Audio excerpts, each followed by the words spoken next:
Well, good evening. I hope you've been having a great retreat. I wish I had been able to participate in, I was going to say more of the activities. I wish I'd been able to participate in any of the activities, but I have just been very busy with my teaching schedule at the moment, teaching a course on politics as a spiritual practice, and that has been taking up all of my time. But I'm very honoured to have been asked to talk to Buddhafield. I've been interested in what Buddhafield does, and I'm very happy to be able to speak to you all without living in a tent, because I'm not very good at camping, too old and stiff. I'm very happy that the theme is on the six element practice, because it is my favourite form of meditation practice. And I just realised it is coming up for the 30th anniversary of the first time I was taught the practice, which was on my ordination retreat at Gukyaloka. No, 29th anniversary, sorry, 1993. And I love this practice because it is so imaginative and it reveals my connection with the world, a connection that my limited consciousness tends not to see most of the time. It changes my sense of who I am, and sometimes it creates an almost dizzying and exhilarating sense of, lightness of being, transparency of being. And I also love it because it is a wonderfully geeky meditation. I'm a geeky kind of a guy. I'm very interested in science. And you can bring a lot of science into the six element practice, and I do.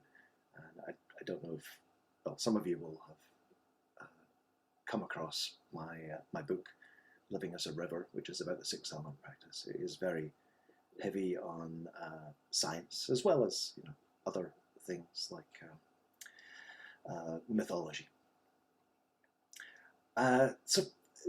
These are all things I love: science, ecology, spirituality, and I find it just mind-blowing, some of the reflections. For example, right now I'm speaking to you and air molecules are vibrating in my throat, which is how I'm producing sounds. And 2,500 years ago, the Buddha sat teaching the six element practice to Pukkasati. You may been introduced to the background of the practice in a little potter's hut in the countryside, and he talked, and air molecules vibrated in his throat. And astonishingly, every time I am uttering a word, hundreds or thousands of the molecules that the Buddha exhaled while talking to Pukkasati are vibrating in my throat.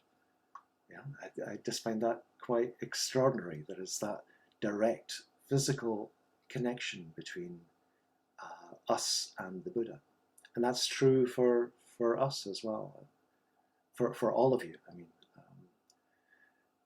on average, when you are taking a breath right now, you're breathing in 5 or 6 molecules that were just in the Buddha's dying breath. Yeah, it's astonishing. And I mentioned that the practice changes my sense of self, and that is what the practice is about.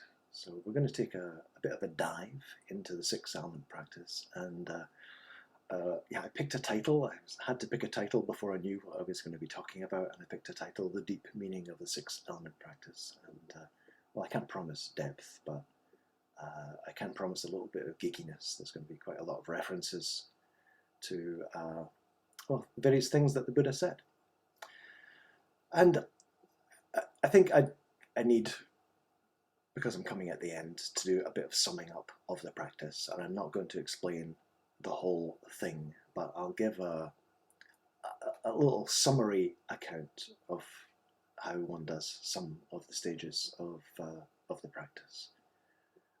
So let's just take, for example, the earth element. That's the first of the 4 physical elements, which are earth, water, fire, and air, which correspond very, very nicely to a very common sense way of perceiving the world, that it's made up of solid matter, it's made up of liquid, it's made up of gas, and it's made up of energy. And the first four elements correspond to those very common sense, pre-scientific ways of looking at the world.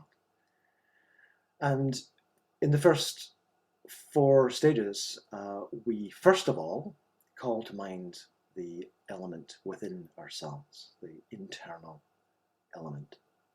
So just to take, for example, the earth, and I'm not going to do full exploration of this, but we start with the element earth, which is the experience of solidity. And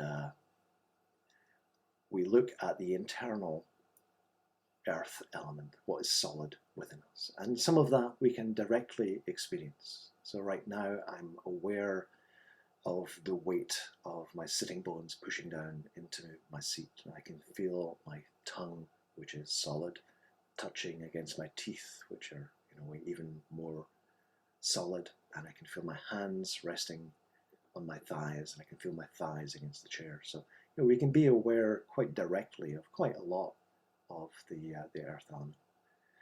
We're encouraged to be aware of even parts of the body that we can't directly sense. So there's a traditional list, which I more or less ignore while I'm doing the practice, because I think it just becomes an exercise in being technical and getting it right, rather than in being imaginative and connecting with your experience. So there's inner organs like your liver and kidneys. Maybe you can feel your liver, maybe you can feel your kidneys. I can't, so I just have to imagine them. I know that they're there. I know kind of what they look like, and I imagine them. So directly or imaginatively, we connect with the internal element. So in this case, the internal earth element. So we experience the solidity of this body here that I take to be me or mine, or to constitute who I am, and that I think of as being separate from the world. Secondly, we call to mind the external earth element. And we can do this in as much or as little detail as we want. We can really go to town, and we can imagine and remember many different kinds of solid matter, many different kinds of solid things, the earth beneath our feet, trees. I very often just tune into memories of, say, having my hand against the rough bark of a tree, or digging my hand into sand or soil. So you can really go to town and call to mind all kinds of different forms of the earth element. Sometimes if I have less time, I just focus on what has, from the external earth element, entered my body in the form of food, or is about to, at some point, enter my body. Because the next stage of the practice is recognizing, as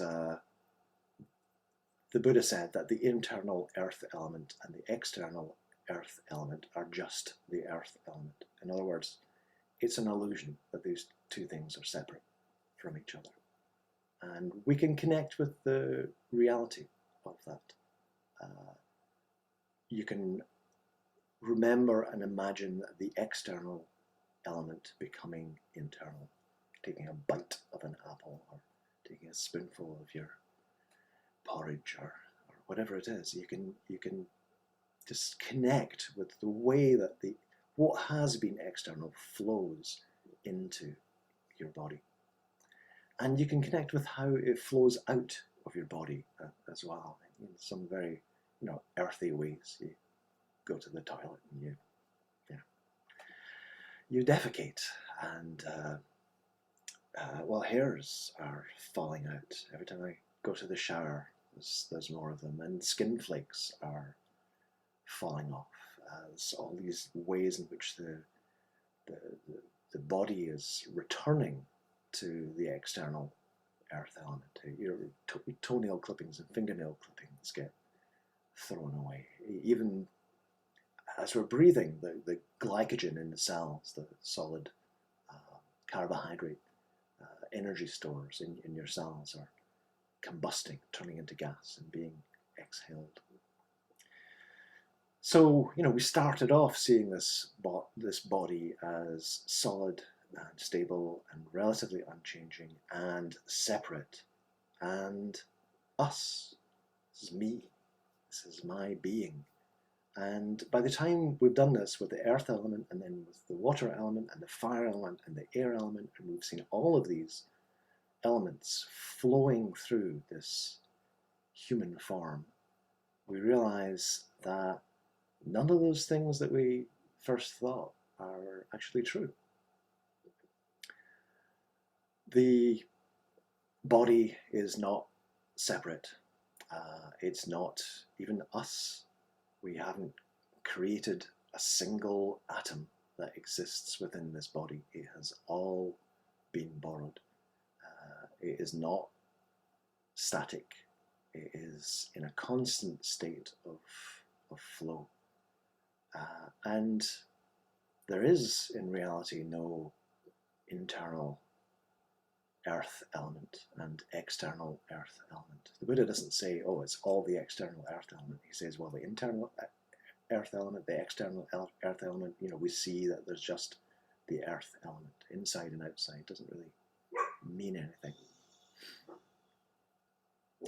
So I sometimes think of the internal elements when I'm aware of my body, but by the time I've tuned into all of that, I end up conceiving of my body as a process, as a flow. So sometimes I think of it as being like a river. I imagine that I'm sitting by a 6-foot length of river, and I'm watching the elements flowing through, and it's as if I'm, oh, that's me. Oh no, it's gone. Oh, that's me. Oh no, it's gone. By the time I've formulated the thought, that is me, this is who I am, what I was trying to identify with has gone. And so there's this sense of the ungraspability of the body. It's not something I can hold on to. Sometimes I think of the body as a waterfall. Again, that's a discrete part of a river. It has a apparent form, it has an apparent beginning, it has an apparent top and apparent bottom, beginning and an end, but moment by moment by moment by moment by moment, it is never at rest. It's always changing. Its contents are continually changing. And sometimes I think of the body, I end up feeling that the body is like an eddy in a lake or a river, a little whirlpool, if you're not familiar with what an eddy is. And these are fascinating little things. An eddy is seemingly separate from what's around it.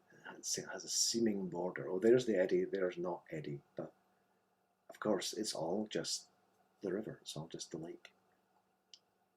And I wanted to share with you a quote. It's a little reflection by an astrophysicist called Brian Coberline, which I came across on a now defunct social media site, which I loved, called Google+. And it described perfectly something I used to observe all the time, because I used to live at Danakosha Retreat Centre in the Highlands of Scotland, and I would take the rowboat out on the loch in the evenings, and I observed exactly what Brian Coberline is talking about. His experience took place at his grandmother's lake in Minnesota. And he said, one of my favourite memories is when I would take the canoe out on the lake around twilight. Usually in that hour between light and dark, the lake would take on a glass-like calm. It was then that you could paddle out onto the lake, gliding through the water with the only sounds being the whoosh of your oar, the occasional glup of a fish eating at the surface, and the lonely calls of distant loons. That's an American bird. When you paddle through calm water, the water rushes in behind your oar, creating vortices.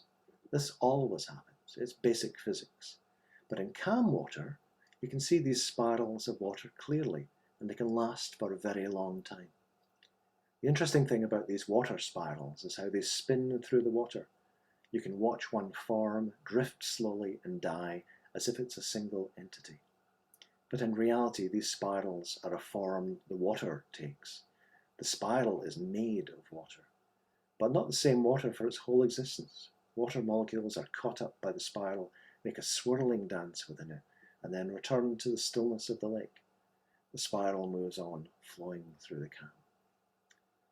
Humans, as with all living things, are much the same. Our bodies are a dance of atoms forged in stars. We move through the world as a single pattern, but the physical world flows through us. The air we breathe, the food we eat, the water we drink becomes a part of us for a time. They join us in our dance only to leave after a time. It's just very beautiful, beautifully observed.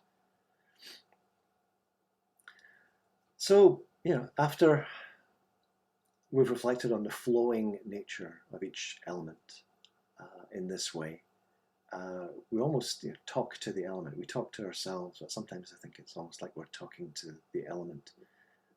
And the phrase that's used in the Pali text is, this is not mine. I am not this. This is not myself.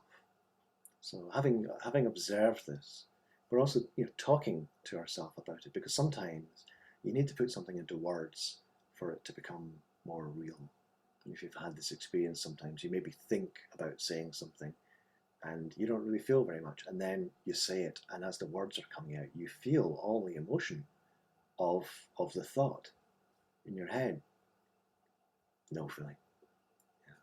In action, then the feeling comes. So sometimes you need to just put something into words. So this body, I've gone on a bit long about this. This body which we took to be us, me, mine. It's really not us. It's not me. It's not mine. It's not something that I can possess. As I said, we don't create a single atom within this body. It's all borrowed. It all comes from outside. This body is the outside world. It's the little vortice in the water, the little eddy in the water. And we think of the elements flowing through us, but if the body is the outside world, then where is the us, the physical us that the elements are flowing through? There isn't actually an us. The us is just an idea that there is just this eddy. So that's the first 4 elements and how we do them. And the space element is pretty similar, really. We pay attention to space internally, and I depart from the discourse in which the Buddha teaches this practice, because he talks about cavities in the body, like the nostrils and the mouth and the ears, but really the space that the body occupies is everything within this human form. It is this human form that we delineate as being separate from space outside. So we pay attention to the space within the body. We become aware of the space that's outside the body, and there's a lot of it stretching in many, many different directions, up and down, from side to side, and forward and backward. And we become aware that there's just this idea of a boundary between us and the world. We've already seen that everything that is inside this space, everything that holds up this space that we think of as being ourselves, is borrowed. It is the outside world. So there is no you space. There is no separateness. The space doesn't have any boundaries, not really. I mean, let me carve you a little piece of space. There we go. Isn't it lovely? That little bit, isn't it meaningless? The idea that you can separate one piece of space from another is purely an idea. It's kind of laughable. So there is no me space and not me space. We're not even occupying the same space from one second to another. The planet's revolving on its axis. It's in orbit around the sun. The sun is revolving around the galactic core. The galaxy is flying away from other galaxies. By the time I started that sentence, I was like 200,000 miles away. So, any space that I said, oh, that's me, well, too late. I can't go back and get it. So the internal space element and the external space element are just the space element. And, this messes yet further with our sense of self, and that's what the practice is about. It's about changing our sense of self.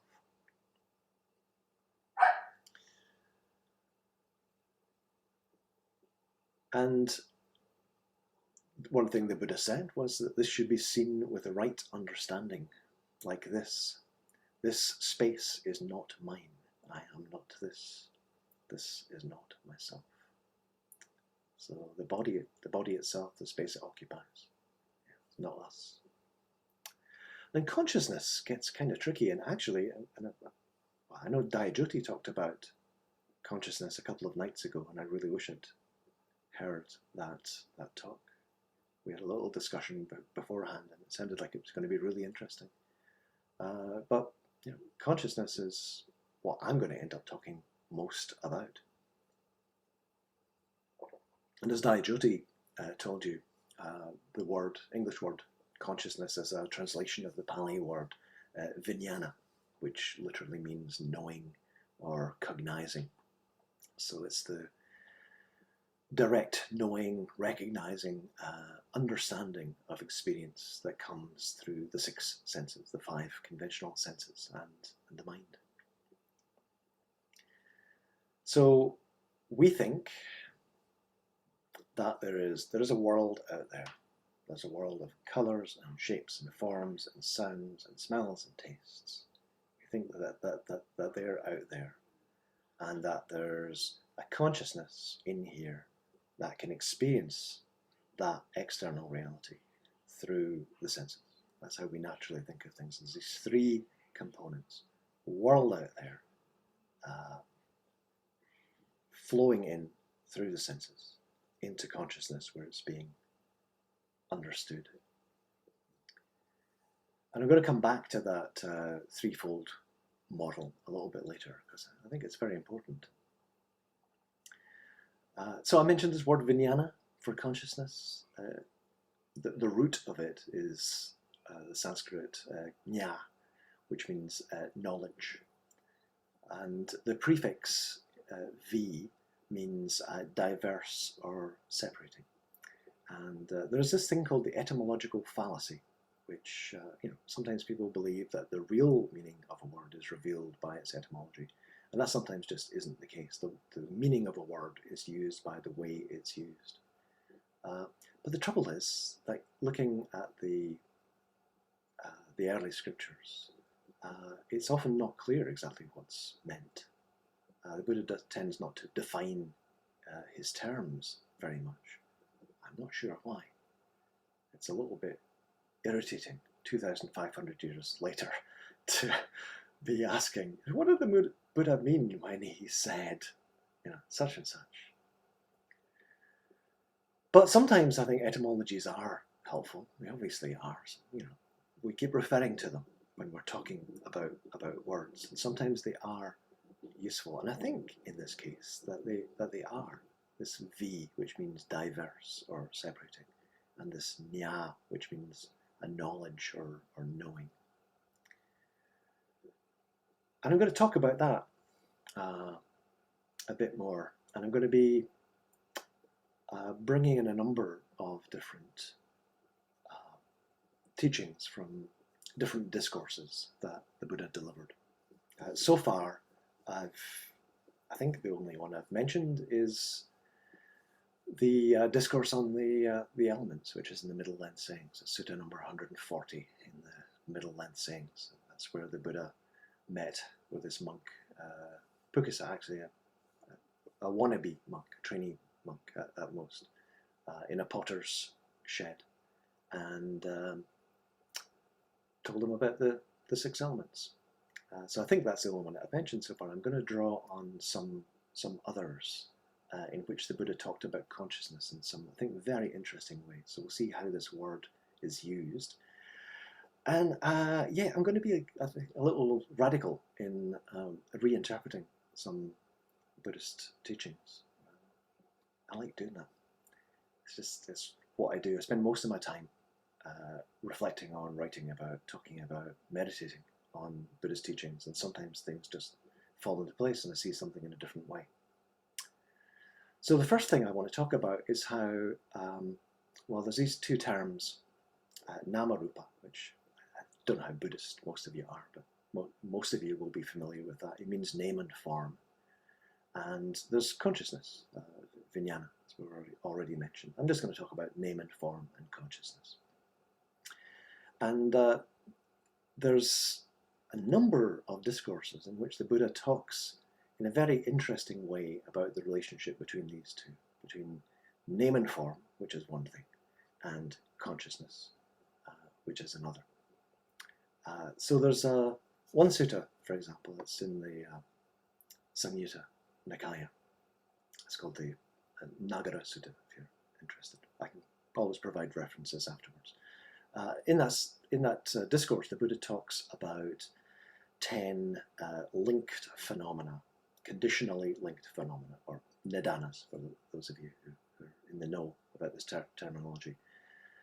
And these 10 linked phenomena, are linked because they condition each other in a way that produces ongoing suffering and, according to the discourses, rebirth.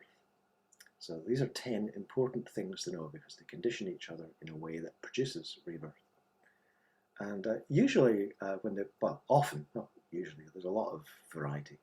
Sometimes the Buddha talks about 6 or 8 or 9 of these linked conditions. But the standard one that most people have settled on as being the one they really want to talk about is 12. And here the Buddha only talks about 10. And 2 of these are consciousness and name and form. And he talks about these in a very different way from how he talks about them when there's the lists of 12, which is the lists that people focus on most. And so this is going to be a very different way of looking at Namarupa and consciousness from maybe the way some of you have heard. So the Buddha talks about name and form and consciousness being mutually conditioning. He says, when consciousness exists, there are name and form. Consciousness is a condition for name and form. And he also says, when name and form exist, there's consciousness. Name and form are a condition for consciousness. So that's really interesting. You've got this name and form conditioning consciousness, consciousness conditioning name and form. You have a little samsaric loop. You have a little loop. That in itself is a wheel. It is the wheel of life, just in those two things. And in fact, the Buddha says, this consciousness turns back from name and form and doesn't go beyond that. And sometimes he takes the list of 10, which is similar to the list of 12, and he follows it back from suffering, essentially, old age, suffering, death, old age, illness, death, suffering. He follows that back, and he follows it all the way back, step by step, to consciousness and name and form, and says these two things condition each other, and you can't go farther back than that. Consciousness turns back at name and form. So a very, very different way of talking about these terms. And what does that mean? I hope I can explain this in time. But before that, I want to just point out that one of the Buddha's disciples, Sariputta, said the same thing. This is in a sutta about 2 sheaves of reeds, the Nalakalapi Sutta. Sorry, I did study Pali, but sometimes these words still trip me up. And Sariputta says the same thing. He says that consciousness and name and form are mutually conditioning. But he adds an image, which is that these two phenomena support each other like 2 sheaves of reeds leaning against each other. And neither of them can stand without the other. You can't have name and form without consciousness. You can't have consciousness without name and form. And take one of them away, and the other one goes. And we're going to go into that a little bit more. But first of all, what is name and form? What is Namarupa? What is name and form? And the standard teaching, which is based on the 12 links, which is usually interpreted as being about the round of rebirths, it's normally explained as being the body, that's the form, and the consciousness, which is the nama or name of a newly reborn person when they're still in the womb. So name is consciousness, form is the body, name and form. It's a bit odd, actually. It's a little bit odd. One thing that's odd is that nowhere else in the scriptures does name seem to be a synonym for consciousness. There's quite a lot of common synonyms for consciousness. Consciousness, chitta, which means mind, manas, which means mind. All of those three terms very commonly stand in for each other. You can find identical passages, and in one of them it's got chitta, in one of them it's got vijnana, in one of them it's got mana. So they're pretty much interchangeable with each other. So there's some perfectly good terms, but perfectly good commonly used terms for consciousness, whatever consciousness is. But name is not one of them. Nama is not one of them. And also this conditionality. If consciousness is conditioning the arising of nama rupa, body and consciousness, and body and consciousness are conditioning the arising of consciousness, it's circular in a different way. It's sort of like, circular logic. It's tautological. And the Buddha wasn't particularly sloppy in his logic. He was usually a very clear thinker. So that tautological causality, it seems a little odd. And there's a different way of looking at name and form.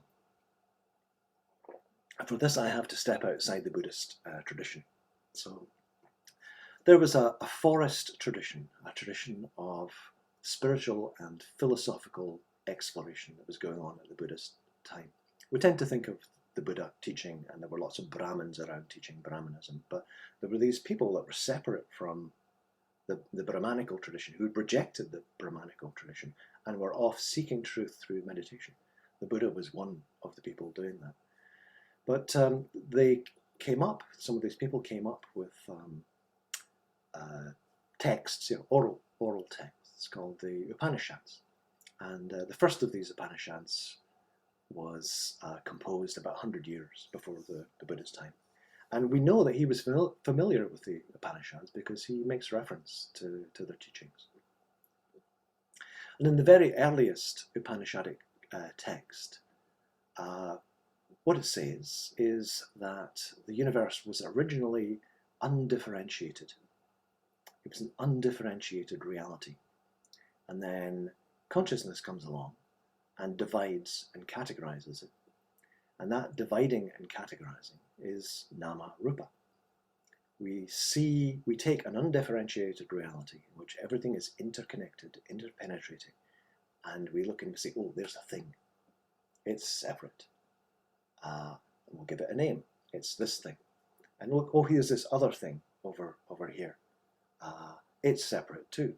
So we'll give that a name.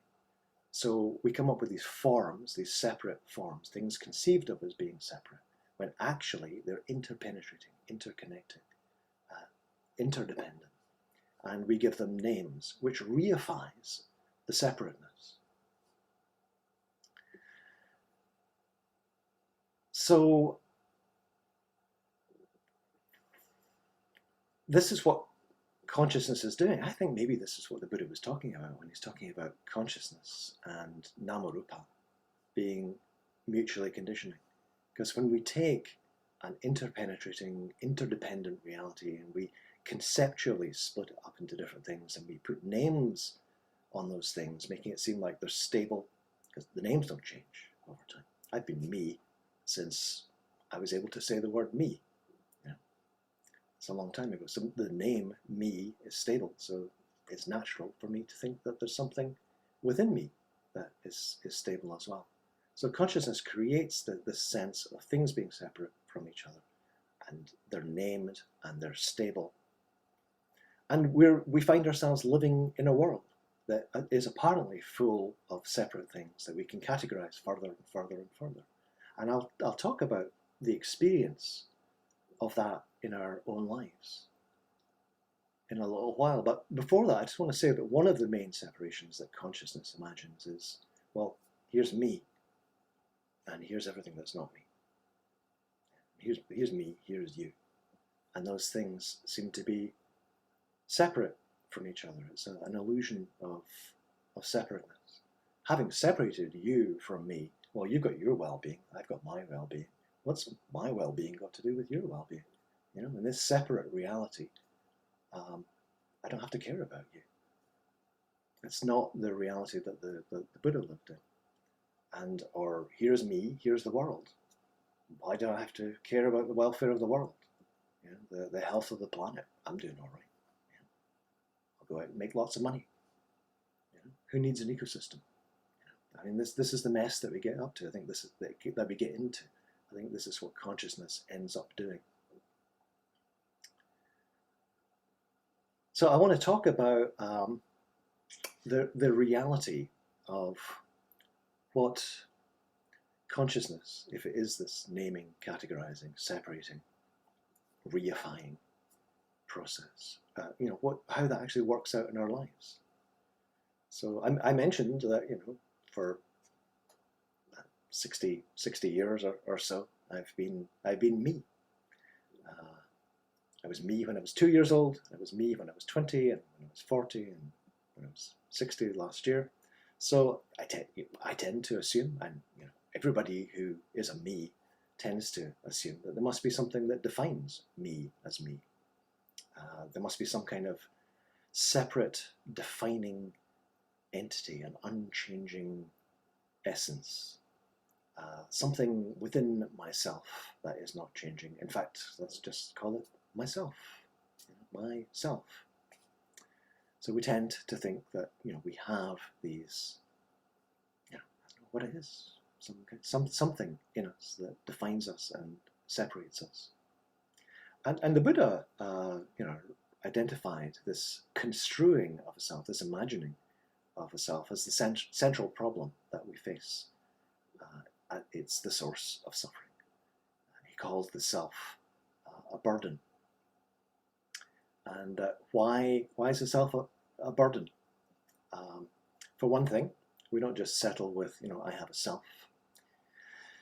You want to define it further. You want to categorize it further. What kind of self do you have? What unique characteristics does it have? Is that a good self or is it a bad self?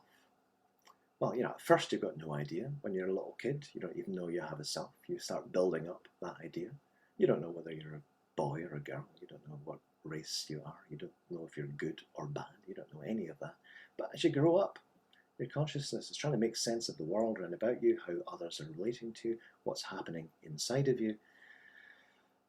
People tell you things about yourself. Sometimes people will tell you that you're bad at something or that you're good at something, and you end up, you know, believing some of those things.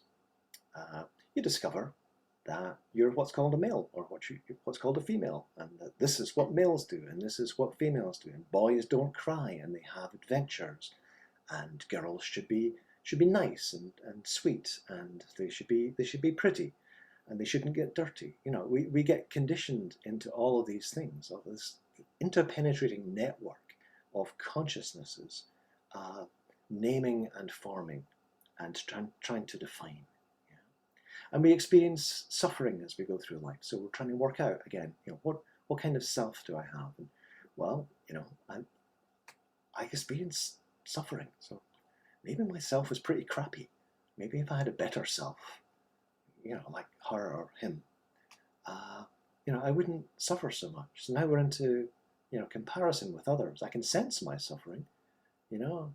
I see, okay, maybe I'm smiling and you're smiling, but I'm smiling and I know I'm unhappy. And you're smiling and I assume that you're happy. You know, we've probably all had this experience in the meditation room, looking around. Everyone seems to be sitting there so serene, and inside our heads it's absolutely crazy. You know, we don't know what's going on inside other people's heads, but we assume it's better than what's going on inside our heads. You know? So we make all these comparisons. We've got bad selves. Sometimes people mistreat us, and we think, well, we must have deserved it. Maybe because we've got, you know, a bad self. So we develop all of these ideas about ourselves, and all of these ideas are a burden. We said the self is a burden. It's a burden because it carries the weight of all this crap, all these, you know, definitions that we believe. So we end up with these selves, all of these qualities. We don't necessarily like them. It's a horrible thing to be stuck with a self. You can't. How do you get rid of it? You know. Maybe you want to, but you know, you seem like you're kind of stuck with it. And I think a lot of the time that's how it develops. And this is how consciousness is doing its nama rupaing, to coin a verb, you know, in the world and within us. And I said we're stuck with these cells, but let's just remember that these cells are just a story. They don't actually exist. We don't have a self. There's nothing about us that's defined and static, or there's nothing that's separate. But we think there is when we've got this story. And when Buddhism talks about getting rid of the self, losing the self, and so on, it doesn't mean that we're losing anything at all, except a limiting story, except a story that causes us suffering. And setting down that story, seeing through that story, seeing that that story is an illusion, is liberating. It's freeing. It's joyful. And it seems like that's a really hard thing to do.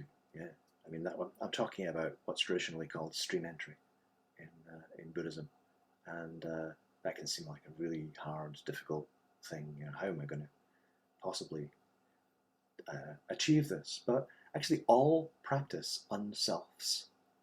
Every practice that we do is a way of unselfing. So you have a selfish urge. I'm talking about ethics now. You have a selfish urge, and you decide, no, I'm going to let go of that. I'm going to be generous instead. I'm going to do something helpful for another person. Every time you do that, you're unselfing, because this mechanism that was trying to focus on you and the importance of you as opposed to other people, you've just seen the limitations of that and you've let go of it. Every time you get angry and you let go of it, take a breath, calm down, maybe develop a bit of metta. Every time you do that, you're unselfing. If you're with a friend, every time you're with a friend and just having a really great natter, without worrying about whether you're saying the right thing or whether they like you, whether they're judging you, but you're just lost in that flow of connection. Every time you do that, you're unselfing. Kalyana mitrata is unselfing. Friendship is unselfing. Sangha is unselfing. And then there's meditation. It's just the same. It's just ethics on a cushion, really. You've got various kinds of thoughts come up, and some of them are angry thoughts, and some of them are craving thoughts, and some of them are doubting thoughts, and you notice them and you let go of them.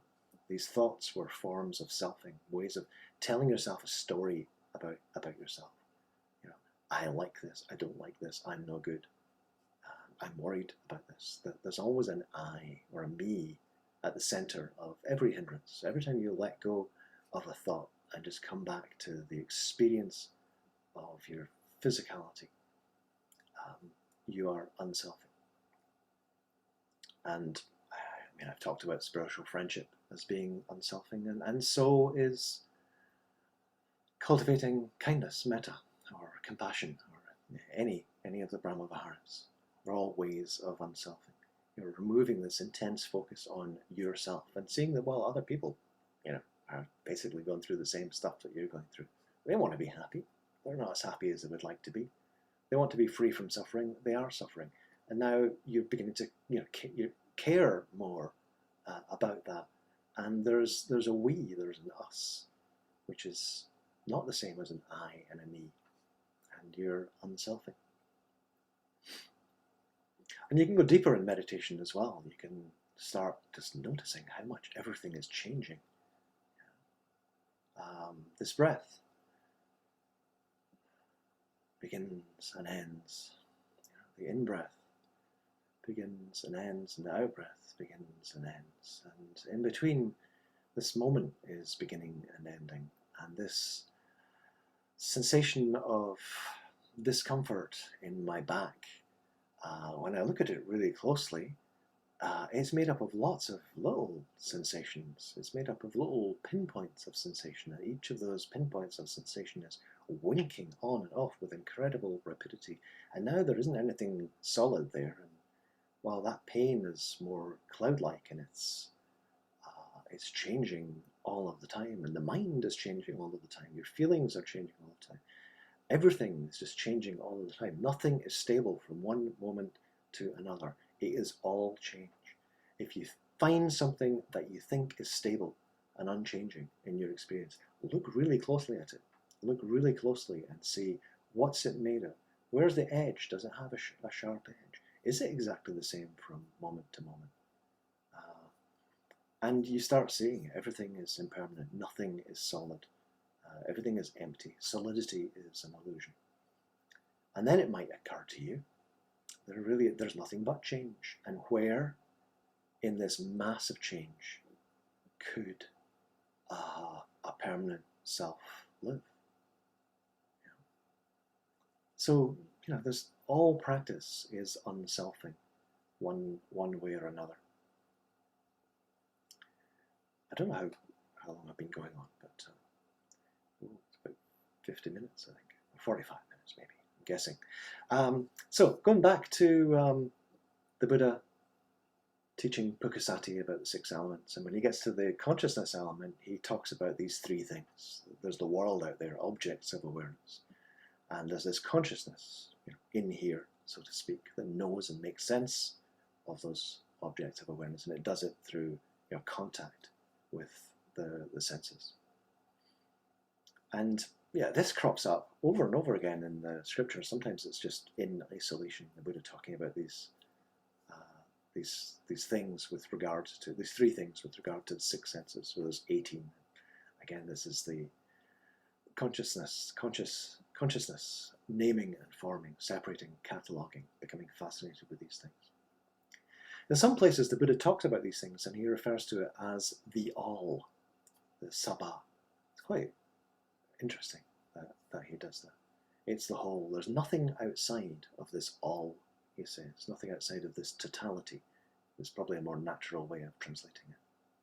And I think when the Buddha was talking about that all, I think he's talking about the undifferentiated, non-dual reality that the early Upanishads were talking about. So we tend to see our experiences divided into an inside, a me, an outside, a not me, connected by sense organs. But that way of seeing things is what consciousness does. Consciousness is separating and naming, and it's naming me, it's naming consciousness, it's naming sense organs, it's naming world out there, and it's seeing those things as being separate from each other. But they're completely inseparable. They're part of an inseparable reality. In reality, there's just this flow. There's just this flow back and forth. The 3rd Karmapa, Rangjung Dorji, who was around in 12 and 1300s, he said, looking for an object, there is none. I see it is mind. Looking for mind, mind is not there. It lacks any essence. Looking at both, dualistic clinging is freed on its own. And a bit closer to our time, 1950s, Jack Kerouac said in the Dharma Bums, the world is nothing but mind. And what is the mind? The mind is nothing but the world, God damn it. So he's saying exactly the same thing. Yeah? If you look for consciousness, you can't find consciousness. All you can find is perceptions of something, which are ultimately perceptions of the world. It all goes back to perceptions of the world. If you look for the world, all you can find is consciousness. The colours on the wall behind me in that painting, the reds and the blues and the greens and the yellows, they're not actually there. They're all produced in consciousness. So you look for the world and you see consciousness. You can't see anything but consciousness. It's just this all. There's this all that you can never sense anything outside of. And I think the Buddha talks about the resolution of this duality that that consciousness is creating for us. In the same discourse, when he says that name and form and consciousness are mutually conditioning. Actually, he says that in a number of places. He says, I find this really interesting. There's more of the nidanas here, okay, if you recognize these. When name and form cease, consciousness ceases. When consciousness ceases, name and form cease. So that's that duality. Two sheaves of corn, take one away, boom. Take either away, the other one collapses.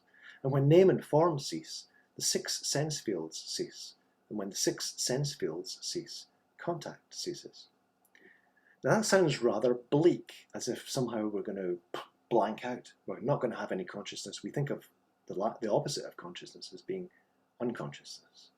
We think of not having contact with the world as being, not having any senses, being in this blind, dark box, or ceasing to exist or something like that. But I don't think that's what the Buddha is talking about, and I'll offer some evidence for that.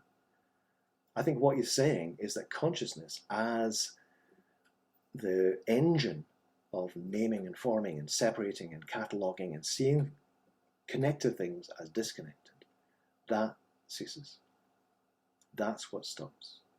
When you stop separating in that way, when you stop seeing connected things as separate, you see them as connected. There's not that consciousness in the sense of being aware stops.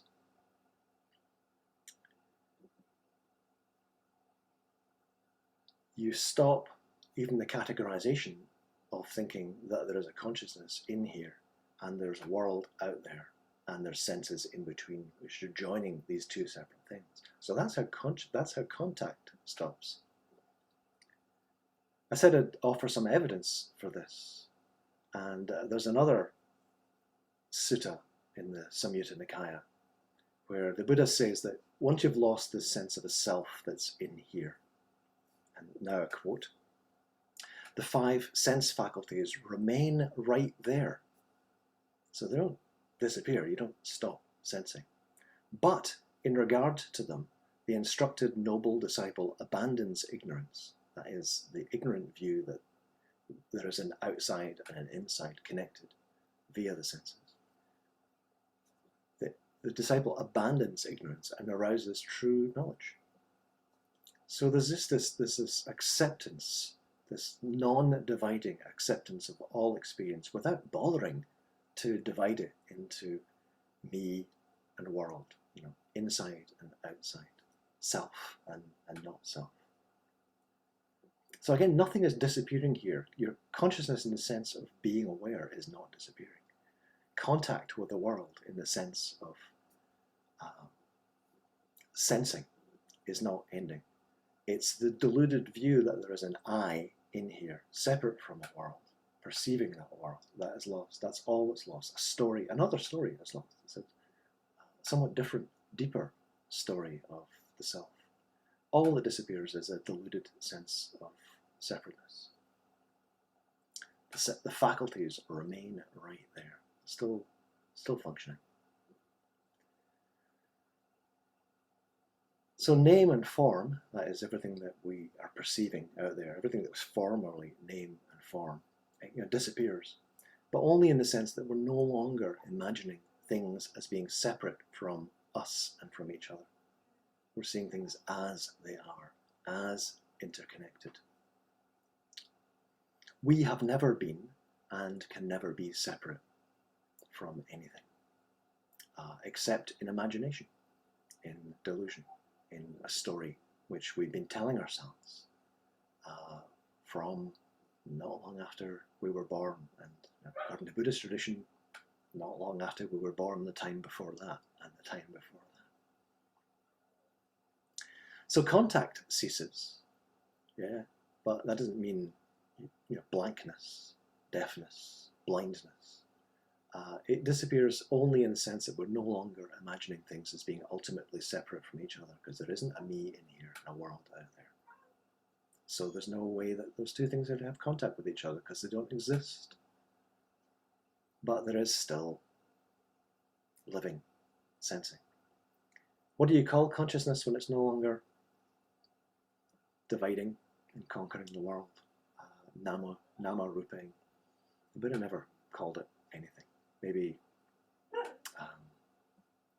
knowledge, wisdom, true knowledge. Just to kind of wrap up this section, in the Sakara Sutta, which is in the Udana. The Buddha says, contacts make contact dependent on a sense of acquisition. In other words, you have to have a self in here that thinks it is acquiring contact with the world. Where there's no sense of acquisition, contacts would make contact with what? I love that. But it just ends with his palms upraised. It's like, oh, it's your guess is as good as mine. I mean, the categories no longer apply. So that, I think, I said I was going to talk about the deep meaning of the sixth element practice, which is, I don't know, I kind of wish I hadn't said that in a way, but it's certainly a geeky way. And this is how I've come to see the practice. This is how I've come to see what this is all about. And it may sound very remote. I'm really going to wrap up now. I hope it doesn't sound remote. I hope you have a sense that it's the opposite of remote. You have never been separate from anything or anybody. You've never been separate from the world. You've just thought you are. It's just a thought that's stopping you, a belief that's stopping you from seeing things in their interconnected reality. We've always lived without a self. You don't have a self to get rid of. You've just had a story about a self. You've always lived in an interconnected world. You've always been non-separate. So I hope that this doesn't sound too remote, but in case it does, I just want to introduce a very simple practice. We'll just finish with a very simple meditation practice. It's essentially about just being. Just be. Just be at peace. Similar to the Buddha's advice to Bahia. In the seen, merely the seen, in the heard, merely the heard, in the thought, merely the thought. Just being. So I suggest you let the eyes be soft, because one of the things that consciousness does is it makes us focus very narrowly on this as opposed to that, so that we can name this as opposed to that, so we can see this as being separate from that. So right now, let your eyes be soft, with your eyes open to begin with. Let the muscles around your eyes soften.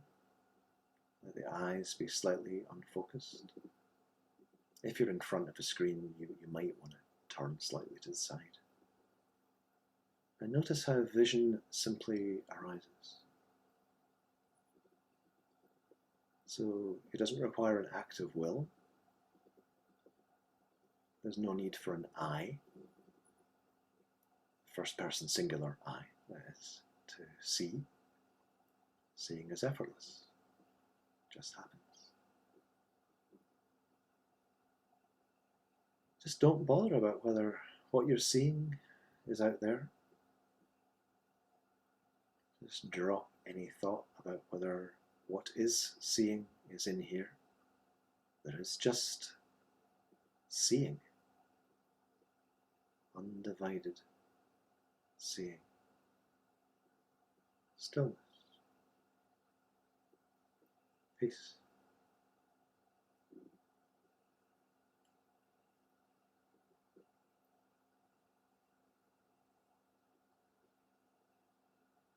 And one of the things that soft eyes can do is it triggers a general sense of openness, receptivity. So you can be aware of the space and the sound around you.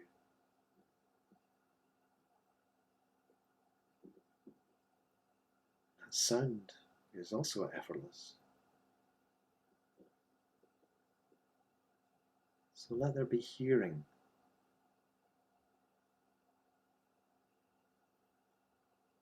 You can't let there be hearing, it's just hearing is just there. Just let the hearing be hearing, not I am hearing.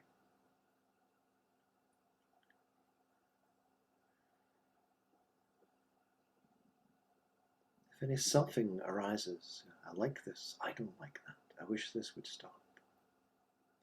Just recognize that that's a story. It's a selfing story. Let the story come to rest. Just be with what's heard.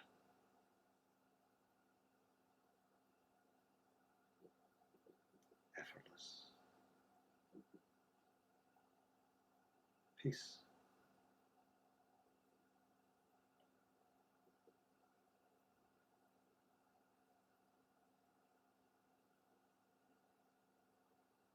I mentioned space. You can be aware of the space that's around you. Sound is very good for connecting us with space. Aware of the space in front and behind and above, below, to the left and right. That space penetrates inside, all the way to the inside, all the way through you.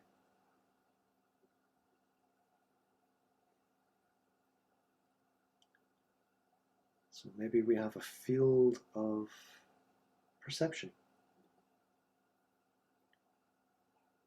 Some of those perceptions are light and sound and space, and some are space and sensations from the body, feelings, thoughts. It's all one field of awareness.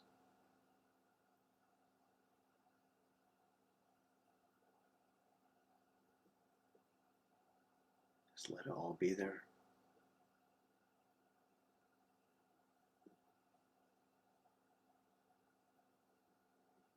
The idea that there's an inside and an outside, a me and a world, within this field of sensing.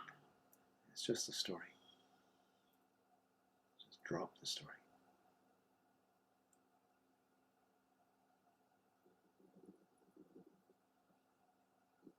Just being at home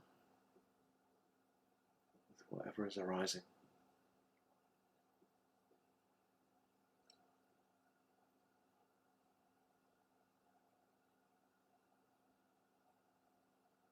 The elements at home with themselves.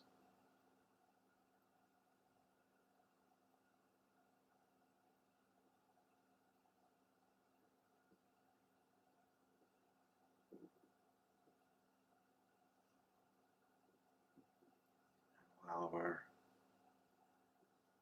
just sitting in this way, I'm just going to recite a few lines from Paulo Coelho. We are travelers on a cosmic journey. Stardust, swirling and dancing in the eddies and whirlpools of infinity. Life is eternal. We stopped for a moment to encounter each other. So with soft eyes, being aware of others in front of you right now, others around you. We stopped for a moment to encounter each other, to meet, to love, to share. This is a precious moment. It's a little parenthesis in eternity.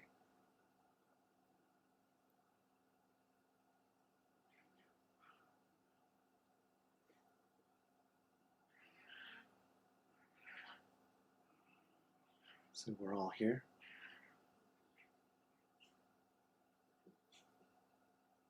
Maybe having let go of a little bit of our consciousness's obsession with dividing this from that, self and world. And I think that's maybe just a little taste of the peace that the Buddha was suggesting arises, the peace of awakening. Just a little taste of it. And it's not something we have to work hard to create, or that is very far away. It's there all the time. We just need to just be. And that, I think, is the deep meaning of the six element practice.